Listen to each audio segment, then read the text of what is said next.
శ్రీమాత్రే నమ. జై గురు దత్తాత్రేయ నమ. ఈ వీడియోలో మనం ధనుస్సు రాశి వారికి యోగించే దశలు ఏంటో పరిశీలిద్దాం. దానికి ఎటువంటి పరిహారాలు చేసుకోవాలో కూడా తెలుసుకుందాం. ధనుస్సు రాశి అంటేనే సహజ భాగ్యరాశి, గురువు దానికి అధిపతి అవ్వడం జరుగుతూ ఉంది.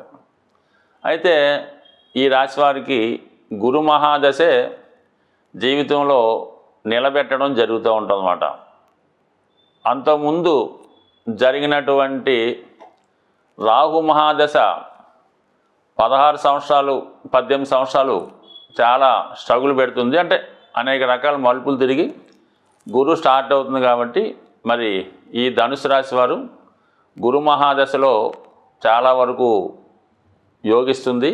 అంటే వాళ్ళ ఏజ్ని బట్టి గురు మహాదశే వివాహాన్ని ఇస్తుంది, సొంత గృహాన్ని ఇస్తుంది, సంపూర్ణమైనటువంటి విద్యనిస్తుంది, అలాగే ఉద్యోగాన్ని కూడా ఇవ్వడం జరుగుతూ ఉంటుంది. సో దేనికన్నా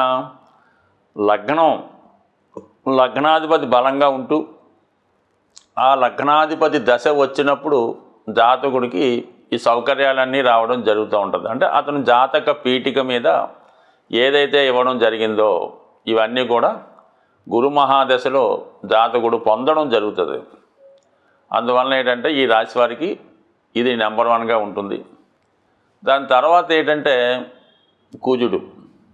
అంటే కుజుడు పూర్వపుణ్య స్థానాధిపతిగా పంచమాధిపతిగా ఉన్నప్పటికీ కూడా వ్యయాధిపత్యం ఉండడం వల్ల ఏమవుద్దంటే కుజుడు తన యొక్క దశలో ఇచ్చినట్టే ఇచ్చి మళ్ళీ తీసుకోవడం జరుగుతూ ఉంటుంది.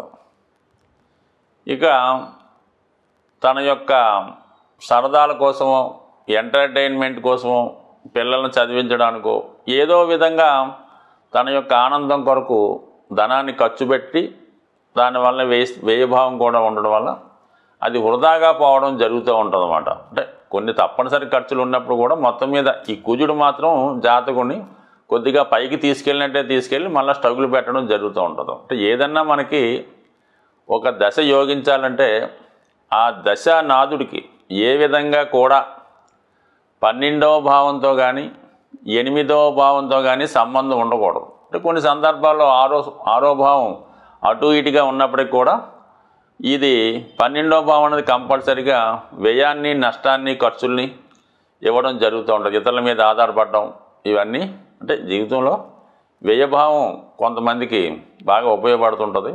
అది ఇక్కడ మాత్రం ఇబ్బంది పెట్టే అవకాశం ఉంది. కాబట్టి కుజుడు ఈ విధంగా మిక్స్డ్గానే ఉపయోగపడతాడు ఈ రాశి వారికి. ఇక చంద్రుడు, సహజంగా చంద్రుడు అష్టమాధిపతి అవుతుంటాడు ఈ ధనుసు లగ్నం వారికి. అయితే పరాశరుల వారు తన యొక్క గ్రంథంలో ఈ అష్టమాధిపత్యం సూర్యుడికి చంద్రుడికి పెద్దగా ఇబ్బంది పెట్టవని మా గురుగారి దగ్గర నేర్చుకోవడం జరిగింది. అందరూ కూడా అదే చెప్తుంటారు. అయితే ఎప్పుడు కూడా అష్టమే నిగూఢమైనది, రహస్యమైనది. మరి అష్టమాధిపతి యొక్క దశలో ఈ చంద్రుడి యొక్క స్థితిని బట్టి జాతకుడి జీవితంలో చాలా మార్పులు రావడం జరుగుతూ ఉంటుంది. అది అప్పటిదాకా ఉన్నటువంటి స్థితి కంప్లీట్గా మార్చి వేరే యాంగిల్లో తీసుకెళ్ళడం జరుగుతూ ఉంటుంది. సడన్గా కొన్ని స్ట్రగుల్ కూడా అంటే కొంతమందికి కొన్ని నష్టాలు రావడం జరుగుతుంది, కొన్ని అవమానాలు జరుగుతూ ఉంటాయి, కొంత ఉన్నతి సడన్గా అభివృద్ధి రావచ్చు, ఇబ్బంది రావచ్చు. ఈ విధంగా చంద్రుడు ఉండే స్థితి బట్టి కానీ మొత్తం మీద జీవితంలో మాత్రం మార్పు రావడం జరుగుద్ది. కానీ పెద్దగా అదృష్టాన్ని, సంతోషాన్ని ఇచ్చే అవకాశం ఉండదు. బట్ కొంతమందికి వారి యొక్క పూర్వజన్మ పుణ్యాన్ని బట్టి అనూహ్యంగా మంచి ఫేమ్లో కూడా రావచ్చు. కానీ అష్టమాధిపతి తన దశలో ఎంత ఉన్నత స్థాయికి తీసుకెళ్ళినా కూడా మళ్ళా అంతే స్థాయిలో జాతకుడికి ఇబ్బంది పడడం జరుగుతూ ఉంటుంది. సో ఇక అష్టమాధిపతి దశలోనే మరి ఒక ఆయన ప్రధానమంత్రి కూడా అవడం జరిగింది. దాని తర్వాత ఇబ్బందులు కూడా ఎదుర్కోవడం జరిగింది. అంటే ఈ విధంగా అష్టమాధిపతి ఇచ్చి ముందు అదృష్టాన్ని ఇచ్చి ఇబ్బంది పెడతాడు, లేదంటే ఇబ్బంది పెట్టి తర్వాత మళ్ళీ సుఖాన్ని ఇస్తూ ఉంటాడు. మొత్తం మీద మిక్స్డ్ ఫలితాలు మాత్రమే ఈ ధనుసు రాశి వారికి చంద్రుడి యొక్క మహాదశలో జరుగుతుంది. అంతర్దశలో వచ్చినప్పుడు కూడా ఏదో ఒక మార్పు తీసుకొస్తూ ఉంటాడు. అందుకనే ధనుసు లగ్నం వారికి జీవితం ఎప్పుడు స్థిరంగా వెళ్ళినట్టు కనబడదు. ఏదో ఒక చికాకు, ఏదో ఒక ఆటుపోటు జీవితంలో కనబడటం జరుగుతూ ఉంటుంది అన్నమాట. సో దాని తర్వాత రవి మహాదశ, ఇది భాగ్యాధిపతిగా మరి 9వ అధిపతి అవుతుంటాడు. ఒక విధంగా ఆత్మకారకుడు. సహజంగా రవి రాజు, అంటే మనకి నవగ్రహాల్లో రాజు అవ్వటం వల్ల రాజు యొక్క దశలో అంటే ఎమర్జెన్సీ పరిపాలన ఉండే అవకాశం ఉంది. అప్పటిదాకా జాతకుడు సత్కర్మలు చేస్తూ నిజాయితీగా ఉంటూ ప్రభుత్వం యొక్క రూల్స్కి కరెక్ట్గా ఫాలో అవుతూ ఉంటే మరి రవి మహాదశలో జాతకుడికి ప్రమోషన్ కానీ ఉద్యోగం కానీ రావడం జరుగుతూ ఉంటుంది. అదే జాతకుడు సరైనటువంటి నడవడిక లేనప్పుడు ఆ రవి యొక్క మహాదశ 6 సంవత్సరాల్లో చాలా స్ట్రగుల్ పడడం జరుగుతూ ఉంటుంది. రెండూ కూడా రవి ఉన్న స్థితిని బట్టే రావడం జరుగుతుంటుంది. బట్ జాతకుడు అదృష్టవంతుడా దురదృష్టవంతుడా అన్నది రవి యొక్క స్థితిని బట్టి చెప్పడం జరుగుతూ ఉంటుంది. అయితే అదృష్టం ఏంటంటే ఈ ధనుసు రాశి వారు కేవలం సూర్యభగవానుని చాలా నియమంగా కఠినంగా ఉన్నప్పటికి కూడా మరి నియమంగా పాటిస్తూ, అంటే ఒక క్రమశిక్షణ ప్లానెట్ అన్నమాట సూర్యభగవానుడు. అందుకనే సూర్య నమస్కారం కానీ సూర్యునికి అర్ఘ్యం అది ఇచ్చినప్పుడు ఉదయం సాయంకాలం కొన్ని టైమింగ్స్ ఆ టైంలో ఖచ్చితంగా చేయవలసి ఉంటుంది. అది ఖచ్చితంగా చేయడం వల్ల ఖచ్చితంగా జాతకుడికి అభివృద్ధి రావడం జరుగుతూ ఉంటుంది. జీవితంలో ఎలా బతకాలి, ఎలా నడవడిక ఉండాలి, ఎలా ఉద్యోగం చేసుకోవాలి, ఇవన్నీ కూడా తండ్రి ఎలాగైతే ఈ పిల్లవాడికి నేర్పుతాడో సూర్యభగవానుడు కూడా తన దశలో జాతకుడిని తీర్చిదిద్దడం జరుగుతుంది. సరైనటువంటి నడవడిక లేకుండా బద్ధకంగా ఉంటూ ఎప్పుడో 10 గంటలు లేస్తూ 2 గంటలు పడుకున్నట్టు చేసుకుంటే మాత్రం ఖచ్చితంగా వాడికి ఏదో ఒక పనిష్మెంట్, అది గవర్నమెంట్ పనిష్మెంటా, రోగం పనిష్మెంటా, ఉద్యోగం పోవడమా, ఏదో మాత్రం స్ట్రగుల్ జరుగుతూ ఉంటుంది. కొంతమందికి దగ్గర బంధువులు కూడా దూరం అవడం కూడా జరుగుతూ ఉంటుంది. అది ఏదన్నా మొత్తం మీద చాలా జాగ్రత్తగా ఉండవలసినటువంటి పీరియడ్ రవి మహాదశ, రవి అంతర్దశ, అలాగే చంద్ర మహాదశ, చంద్రుడి అంతర్దశ. అంటే ఎక్కువగా ఈ ధనుసు రాశి వారికి ఒక గురు మహాదశ తప్ప మిగతా మహాదశలన్నీ కూడా కొద్దిగా అటు ఇటుగా ఇబ్బంది పెడతా ఉంటాయి. ఇక శని మహాదశ అనుకుందాం. ధన తృతీయాధిపతిగా మరి పుట్టడమే శని మహాదశలో పుడితే చాలా లేని కుటుంబంలో జన్మించడం జరుగుతుంది. అంటే లేని కుటుంబం అంటే కదా, అప్పుడు దాకా బ్రహ్మాండంగా ఉంటారు.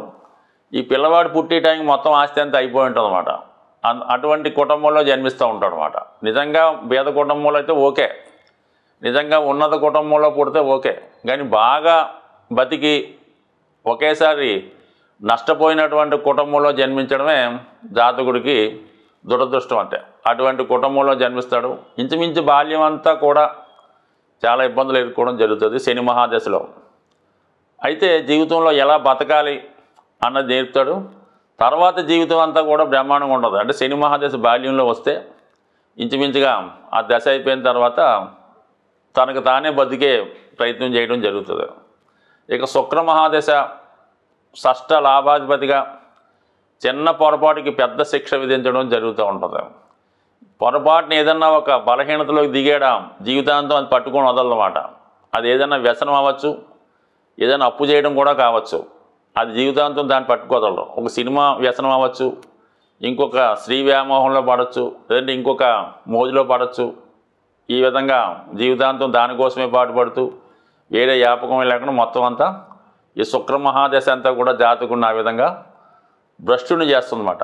అంటే అది ఉన్న స్థితిని బట్టి పాపగ్రహాలతో కలిసి ఉంటే ఒకలాగా, శుభగ్రహాలతో కలిసి ఉంటే ఒకలాగా, మొత్తం మీద ఏంటంటే ఏదో ఒక బలహీనతకి లోనవడం జరుగుతుంది. ఇక బుధుడు అయితే బాధకుడు అయినప్పుడు కూడా విద్య సంస్కారాన్ని నేర్పుతాడు, అలాగే వ్యాపారమైన మెలకువలు నేర్పుతాడు. అయితే మోసపోవడం అన్నా జరుగుద్ది, ఇతరులకు మోసం చేసి బతకడం అన్నా జరుగుతుంది వారి స్థితిని బట్టి. బట్ ఏదైనా ఈ యొక్క ధనుసు రాశి వారికి ఒకే ఒక గురుమహాదశ, అటు ఇటు బ్రహ్మాండంగా ఉండే దశ గురుమహాదశ. దాని తర్వాత జాతకుడి యొక్క నిజాయితీని బట్టి రవి మహాదశ. మిగతా దశలన్నీ కూడా ఇంచుమించుగా మిక్స్డ్గానే ఉండే అవకాశం ఉంది. బట్ ఏదైనా జాతకుడు నిజాయితీగా దైవాన్ని నమ్ముకుంటూ తన ప్రయత్నం తను చేసుకుంటూ తన వరకు ఎవరికి ఇబ్బంది పెట్టకుండా ఉన్నప్పుడు ఎవరికన్నా ఏ దశన్నా యోగిస్తుంది.